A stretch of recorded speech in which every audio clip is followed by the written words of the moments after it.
welcome back to another episode of Public Opinion with your host, Pam and Vanetta. And Vanetta is on the go. Vanetta has been on the go. She started on the go on our last show, and she is a wonderful friend. I thank you, Vanetta, for your willingness to want to be on the show, even in the car. So that is speaking. This is friendship. Okay, it truly is. But you cannot address this show without talking about my hair. Oh my goodness! Look at this hair still holding up. Okay, it is still holding up. Vanetta, some of you might say, if you didn't watch the first episode of this season, you might be tuning in and saying, "Who is that lady that's on there?" Well, this is who is that Rasta woman? Okay, I could have said that it wasn't, but it is. It's Vanetta, and this week we're going to continue on with the subject matter that we were talking about on the last show. And that's just about really embracing our season of 60 and just talking about things straight up and head on. And so this week, we're going to be talking about menopause. Vanetta and I both are in menopause, and talking about some of the more natural ways of dealing with it. And so and blowing out some of those myths that we have that we got from our grandmother and her mother, right? A lot of the myths. It is what it is, but I think it's something that we need to talk about. And so we have a very special guest this week who is considered to be the menopause maven, and so we're going to go ahead and meet our guest, Dr. Nicole Rothman. Dr. Nicole Rothman is a best-selling author and is one of the top functional medicine experts in the world. She has helped thousands of women achieve wellness through midlife and beyond by taking back the power to control their own health through her proven lifestyle approach. Dr. Rothman has a nonprofit called Hands for Life in East Boynton Beach that promotes wellness for all through education. And she has turned her own pain into her purpose by healing her own diseases and symptoms, that she has learned the true path to wellness wasn't found in a prescription medication bottle, but in learning how to take proper care of ourselves in a toxic world. So Dr. Rothman will be sharing that proven approach here today. So let's get started and meet our guest. Well, welcome, Dr. Nicole, to the show, and thank you so much for agreeing to be on the show this week. Happy to be here. Oh, good. We look forward to this conversation because it kind of ties in with what our show is about, our first show. And that was about, how to, what men and women can do to restore or retain their sex drive. And so this week we are going to carry on with our season of 60 because this whole season is devoted to 60. I just turned 60. Vanetta has been in her season for a little over a year now. So we just wanted to talk about some things that we believe are topical to this particular season of our lives. So thank you so much. Absolutely. And in accordance with what the Public Opinion Show is all about, it wouldn't be the Public Opinion Show unless we had a Public Opinion Question of the Week. So I am going to show you that Public Opinion Question of the Week, give you the opportunity to answer it, and then we're going to jump into our conversation. What are some natural remedies to address menopausal issues? Okay.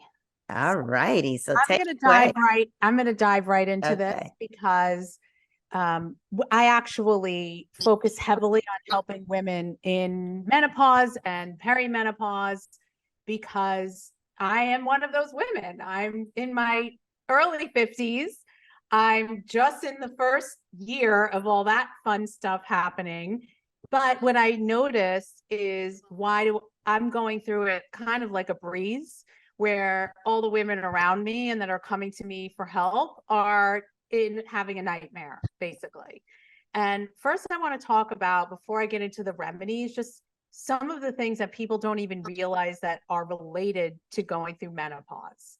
So things like poor sleep patterns, feeling tired during the day, excuse me, having brain fog, temperature dysregulation. Obviously, the thing we always hear about is hot flashes, and stubborn weight, anxiety, depression, things that we don't realize sometimes can happen during menopause as well. And then some of the things we think about our sex life, like you were mentioning sex after 60, like the libido coming down, vaginal dryness, the tissue getting really thin, and sex becoming painful.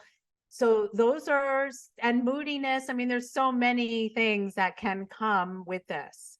So that's the first thing. I just always like women to know that menopause is a normal, healthy stage of life, and it is turned into a medicalized stage of life instead of being a healthy, normal stage of life, because women do not have the tools to get through this, and things are different than they used to be. So back in the day when women didn't have full-time jobs at home and a full-time job at work, right? Because women tend to now not only take care of their spouse and their kids and their home, they're also working outside the house on top of that and trying to look good.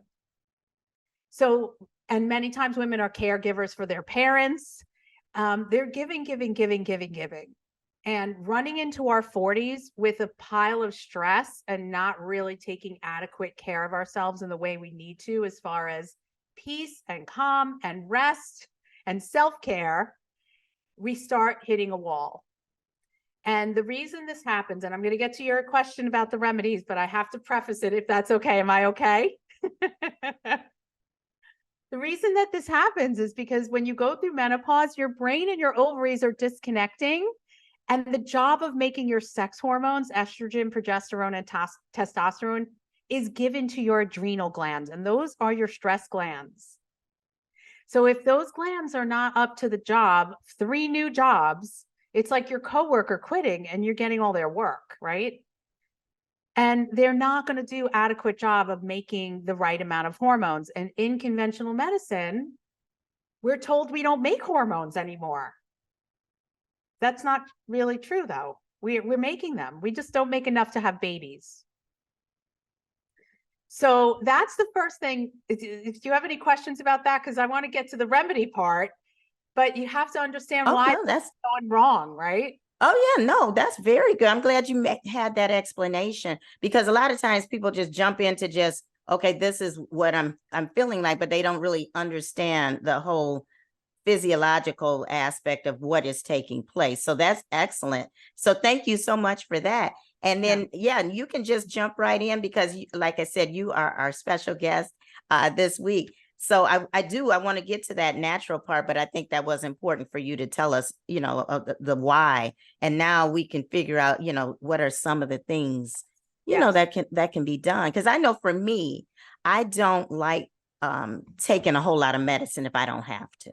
Right. And so my issue right now, I do get, those hot flashes, a lot of it at night. The weight gain has come on and all of that, but it's not to the point where I feel like, okay, I need to take I would rather do something natural. So yeah, go ahead and you can let us know when we talk about remedies, my goal is not for women to just take a natural form of treating the symptom, right? Because like we go to the medical doctor and they give us the drug and it's the synthetic chemical for the symptom.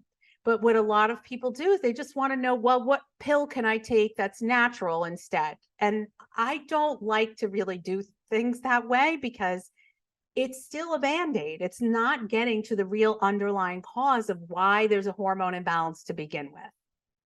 So we use a system, and it doesn't mean supplements are bad. I highly, use supplements in my own practice. But instead of using them as a treatment for a symptom, we just use it to accelerate the natural processes that we're trying to happen, right? But getting to the real root cause, we have to get those adrenals healthier so they can start making the hormones. So how do we do that? How do we reduce stress in our lives? Well, stress is 3 ways. It's emotional, the obvious one, right? So how can we make more time for ourselves in our busy lives? How can we, maybe what we're doing for exercise is not enough. Maybe it's too much, right? Someone can definitely be exercising over exercising. Like I used to exercise for 2.5 hours when I was like in my 30s. I would never do that now. Like that's ridiculous. I don't even want to do that now. But that would cause too much cortisol, would cause too much of the stress hormone in my body. So I wouldn't do that now anyway. So really figuring out how can we reduce the physical stresses, how can we reduce the emotional stresses, and how can we reduce the chemical stresses? Because all of these are filling up our bucket of toxicity. Oh, I like that. You said, say that again, the physical, chemical. So physical examples are like you could have a car accident, a fall, an injury, and all of a sudden you're spiraling somewhere. Not getting enough sleep, not getting exercise, sitting on our butts too many hours, like just being too sedentary. EMFs, I mean, there's a lot of, controversy about that, but the reality is we have electricity in our body and the electromagnetic fields affect us. And we don't even see those. We don't realize they're there, but that's a physical stress that can absolutely impact us. So I like what you said about, I think it is important. And Vanetta, we talked about that on the other show as well. Just self-care is so important, but I think we just don't do enough self-care. No. I think we get caught up still into our daily lives. As a rule, women are unselfless people. I mean, we tend to give to everybody. As you said, and when you're in menopause, you tend to be in that sandwich generation. You have the children or the grandchildren, and you have the parents. Yeah. So it's very easy to get lost in that. And I do know, and then that brings on the cycle of more stress. I love what you said about the physical, far as unable to sleep, the fog, and the depression. I experienced all of that. Yeah. In menopause. And I think I had it a little different because I had a hysterectomy. So I wasn't quite sure when menopause started for me. Yeah. Yes. And so some women have what we call surgical menopause, when you have not only your uterus, but your ovaries removed with the full hysterectomy. And then there's a partial hysterectomy where you get to keep one or both of your ovaries. So then you go through a natural menopause. You just can't tell because you don't get your period anymore. So you just have to go by like how you feel, or if you get hormone tested. So that's what you were talking about. So did you have a full or a partial hysterectomy? At a partial. Right. So you went through a natural menopause, but you couldn't tell because you don't know when your period stops. Right. Yeah. And she was getting the effects of it. I was having a breakdown. Wow. Wow. Yeah, because women, I'm telling you, it's a lot. Yeah. Well, it's usually when the hormones are dropping at different paces and they get out of balance. Often it's more dominant with estrogen. That's a huge problem in our society, not just for women, also for men. They have these hormones, just not as many levels. They have them though. But we have so much toxicity that our bodies get overburdened with toxins, and even estrogen can't be detoxed out properly. And so we get an abundance of estrogen, and that's how women end up with the hysterectomies, the heavy bleeding and the fibroids. That's what usually leads to hysterectomies. Oh, yeah. What about some of the physical triggers? Like for me, a hot flash when I drink something with caffeine, or if I ate something sweet. Yeah, well, sugar is very inflammatory, and caffeine can certainly trigger, because guess what? Caffeine is acting on your adrenal glands. That's what caffeine affects. Caffeine makes your cortisol go up. For some people can handle caffeine, but some women cannot. Some women need to cut out alcohol, sugar, caffeine. I mean, those are some ways to definitely reduce but those are the chemical stresses I was talking about, right?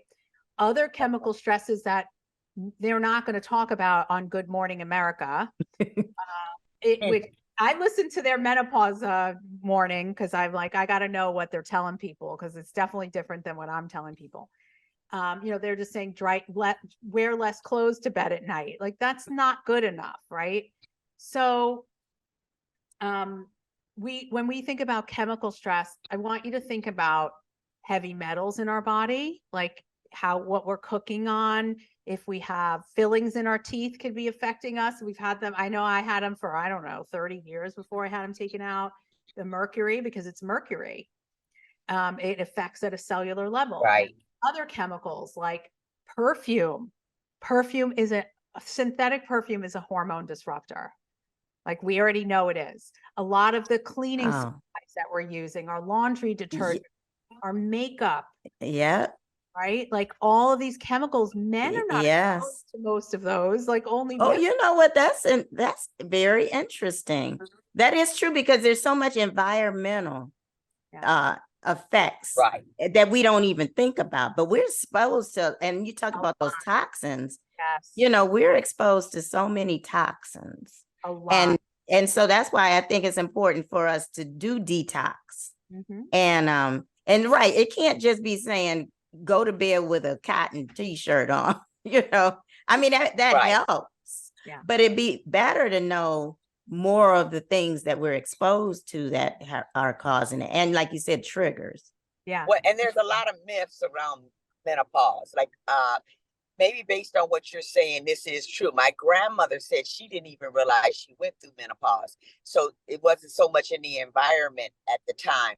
Yeah. It may have caused her to have all the different triggers for flashes and different things.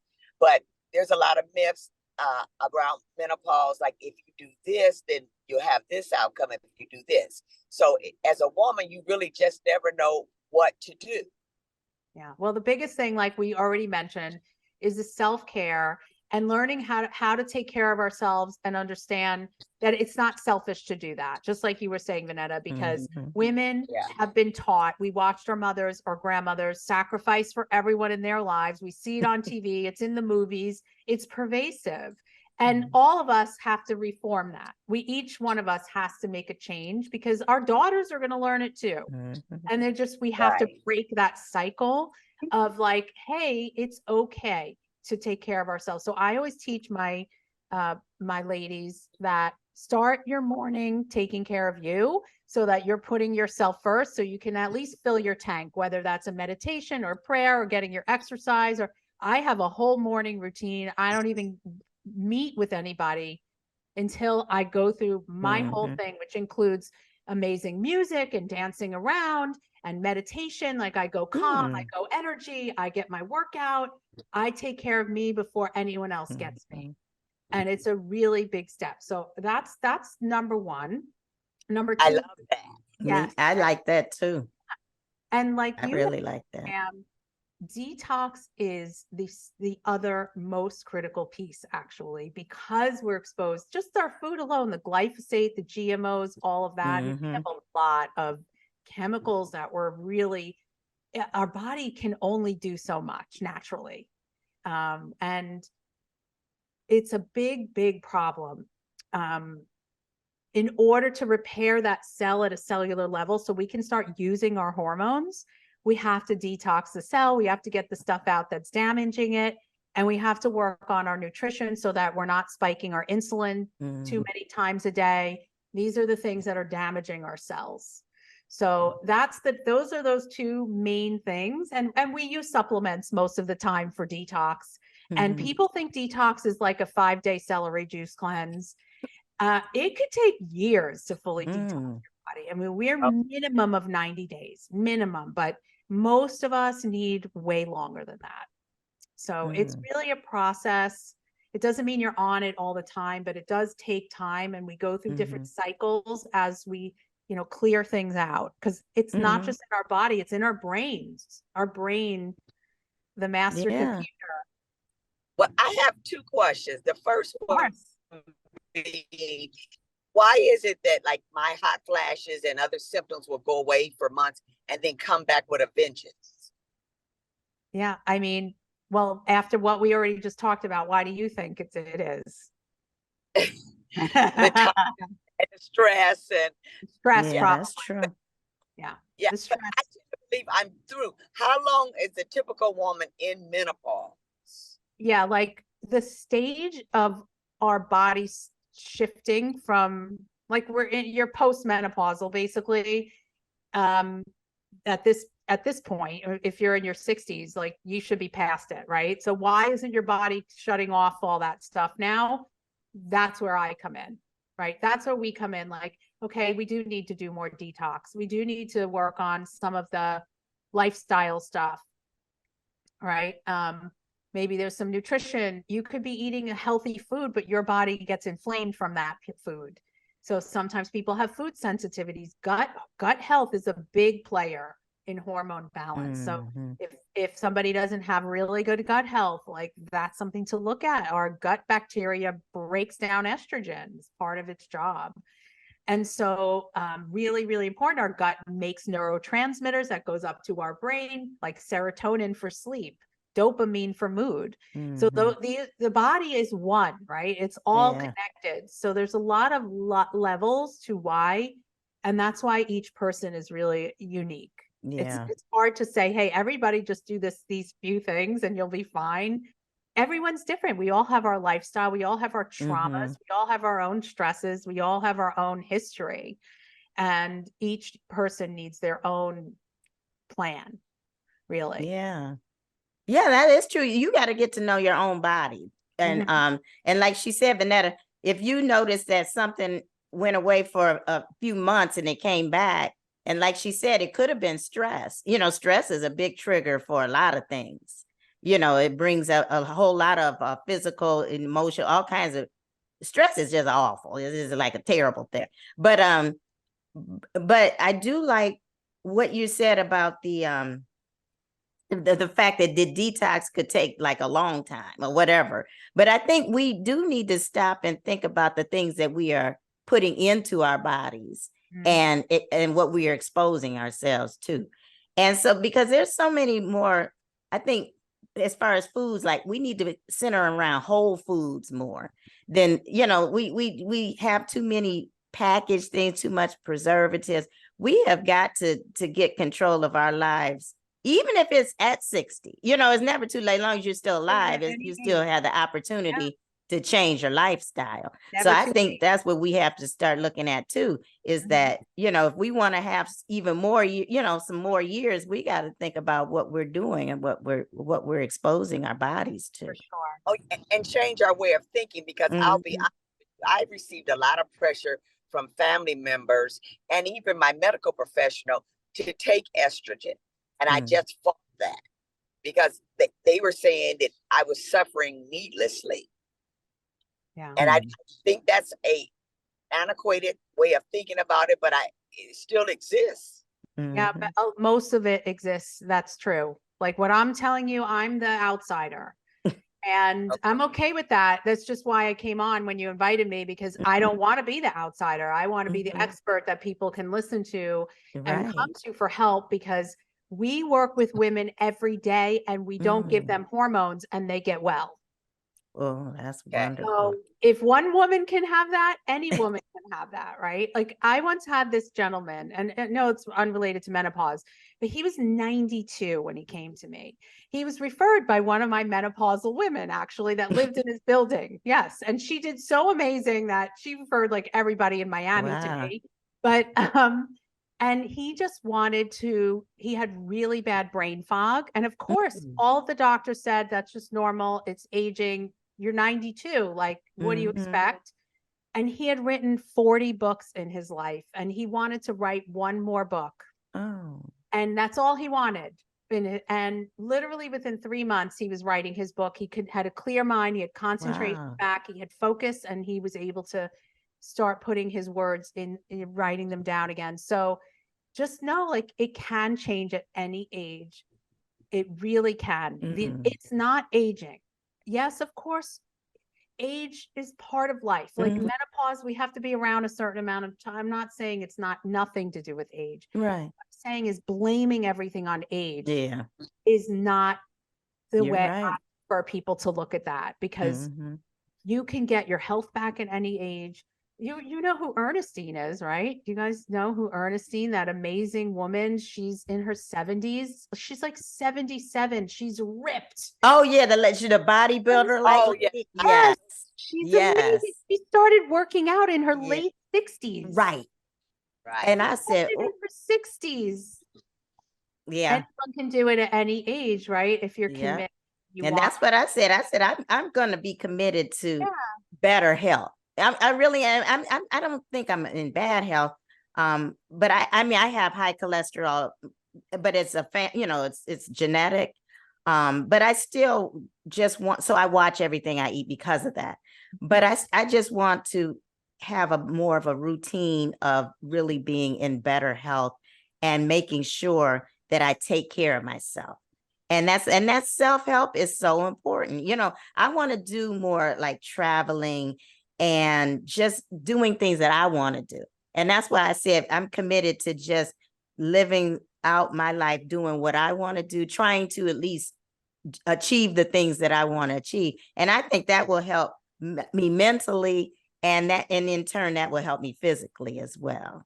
Yeah. And I'm going to challenge what you said a little bit, that All right, I'm up for it. high cholesterol is passed down genetics. I'm going to challenge it, because cholesterol is a marker for inflammation.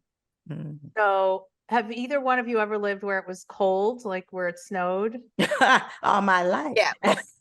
Okay. We're in the northern. We're in Cleveland, Ohio. I was born and raised. She grew up in Detroit for most of her life. So yes. All right. So every time it snows, they come with the trucks and they lay the salt down, right?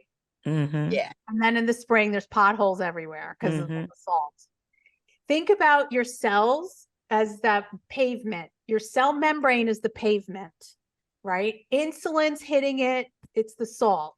Toxins are hitting it, it's the salt. Your cell membrane is made of cholesterol.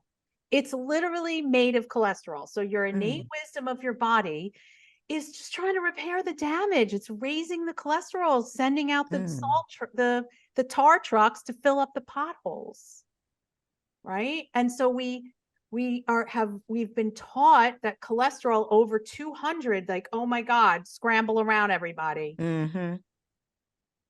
It's not even that, they used to be 300, by the way, not that long ago. Right. And the amount of cholesterol medications being prescribed, it's in the top 3 most prescribed in the country. Oh, I'm so glad you said that. And guess what? Heart attacks and strokes have not gone down, but they've gone up. The number of them have gone up. Right. And I refuse. I have not taken one cholesterol medication because they give me these tests every 5 years where they test whether or not my susceptibility to having a heart attack. And I've been at 0%. And they always are like, oh, well, you're at 0%, but your cholesterol is high.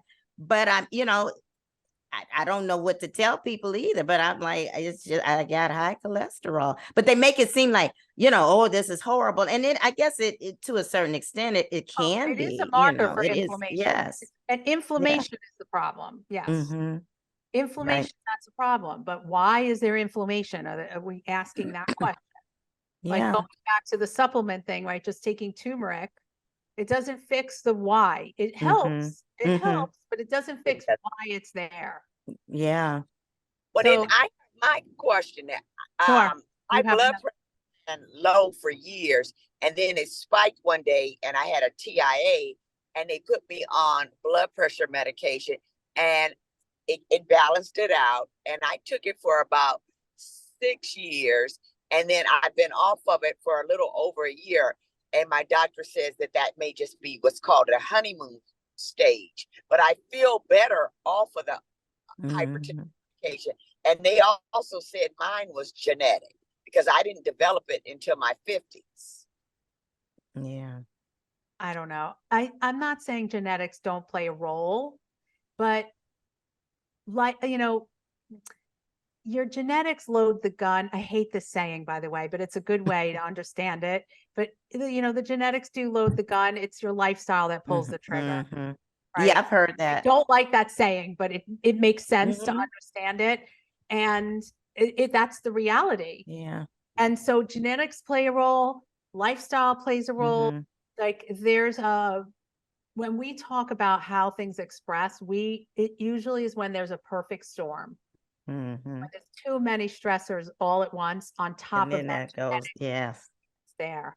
That's when things start coming up. Yes. Well, you know what, Dr. Nicole, we're coming to the end, but I know people probably are going to want to follow you and find out what you tell people to help them, especially with this the menopausal issues and the brain, for all of that stuff. So where can people follow you? And do you have a book out right now, or whatever you want to say? Yes, that? I have a book on Amazon. It's called Awaken Wellness. And so you'll find me, Taking Back the Power to Control Your Own Health. That's my book, Awaken Wellness.